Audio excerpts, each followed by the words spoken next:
welcome back. Today we are going to be talking more about alchemy.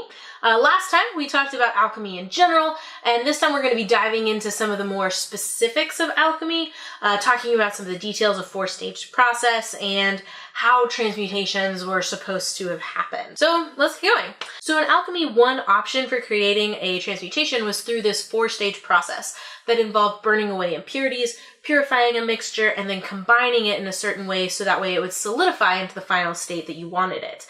The four steps that I'm going to be going through with you guys have to do specifically with creating a philosopher's stone, but they can also apply to other alchemic reactions in general. So the first stage is this Negretto stage. It's a blackening stage, and as you might guess, it would be represented by the color black. And it's this place where you burn out all the impurities from a substance, so that way you're just left with the pure substance that you wish to deal with. As those impurities are getting burned away, you're slowly transitioning into the second phase called the Albedo Phase, or the whitening phase. Not surprisingly, again, represented by the color white. This is all going to be very self-explanatory. So the Albedo Phase is a space where the two solutions or three solutions or whatever solutions you're working with are all coming together and they've been purified and there's this whiteness that's happening. Now, the next phase is the most important phase for a transmutation to take place, and this third phase is actually somewhat debated among alchemical scholars, but that's a little bit more detailed than we're going to be getting right now. So the idea is that there's this flash of yellow. It's sort of like if you've taken chemistry and you've added a catalyst to a solution and suddenly it flashed another color and the reaction started happening. It's that idea. Suddenly the transmutation has happened. All of the elements have reached their critical points and there's this color shift that happens, and then you can actually move into the final stage of the transmutation, which is the Rubedo phase, which is when the solution hardens into this red substance, which is hopefully a philosopher's stone. And it's because this phase is called Rubedo. For those of you who have seen Full Metal Alchemist, the philosopher's stones were usually depicted in red. That's why. So while, at least as far as we can tell, a philosopher's stone has never been made, writers began to latch onto this process for the deep symbolism that's inherent to it. If you think about it, any good character arc has to go through this almost transmutation process where they come up against an obstacle that brings their negative character traits to the surface, the Negretto phase.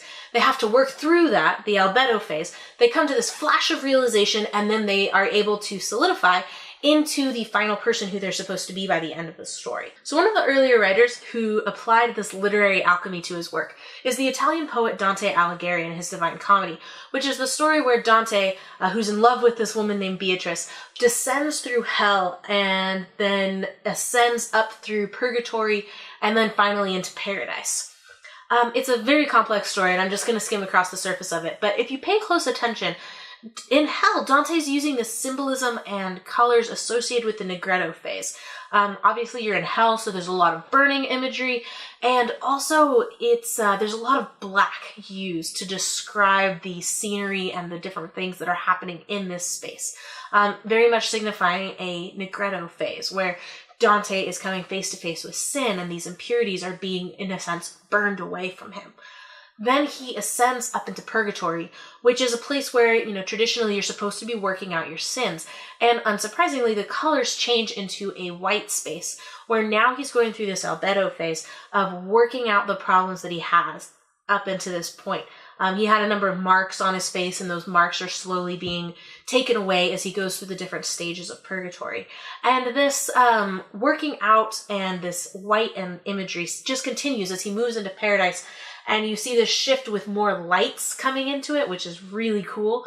But that white Albedo phase continues up until a particular point where Dante comes to this realization that while pursuing his love of Beatrice was a good thing, it wasn't actually the best thing for him to be doing. It wasn't the highest good that he should have been chasing after. Instead, he should have been chasing after a full understanding and a full knowledge and relationship with God. And that is a flash of realization for Dante as he realizes that his whole life's focus needs to shift and move in a different direction.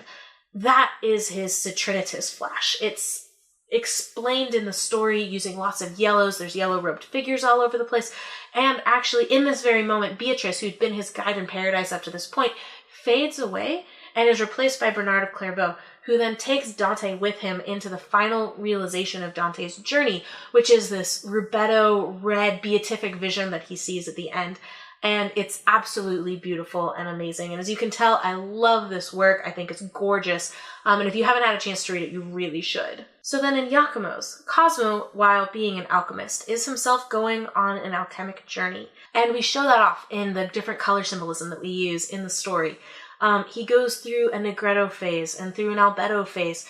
And in fact, he even skips the Citrinitas phase at one point and comes into this false completion, which you'll see he can't stand up to the pressure. It doesn't actually keep. And that's actually in keeping with some of the alchemic ideas that if you skip the Citrinitas, you could still reach a final stage, but it wouldn't stand up to the pressure.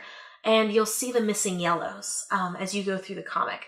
It's quiet symbolism, but it's there.